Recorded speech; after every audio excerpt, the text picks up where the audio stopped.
ዛሬ በብዙዎች አንደበት የሚሰማው ነገር ያስደነግጣል። የኢትዮጵያ ቅርሶች እየተሸጡ ነው፣ ታሪካዊ መዳረሻዎች እየፈረሱ ነው የሚል ድምፅ ከየአቅጣጫው ይሰማል። ይህ በእውነት አሳሳቢና እያንዳንዱ ኢትዮጵያዊ ሊያስጨንቅ የሚገባው ጉዳይ ነው። ነገር ግን ከዚህ የብስጭትና የጥርጣሬ ትርክት ጀርባ ያለው እውነታ ፈጽሞ የተለየ ነው። ዛሬ ኢትዮጵያ በኢኮኖሚዋ መነቃቃት ላይ ትገኛለች። የቱሪዝም ዘርፉም ለዚህ ትልቅ ምሰሶ ነው።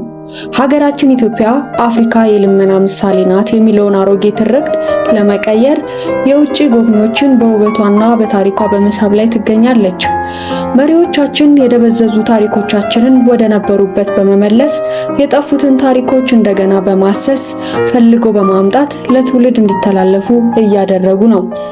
እዚህ እየሰራን ያለነው ታሪክን ማጥፋት ሳይሆን ታሪክን በዘመናዊ እይታ ማደስ ነው።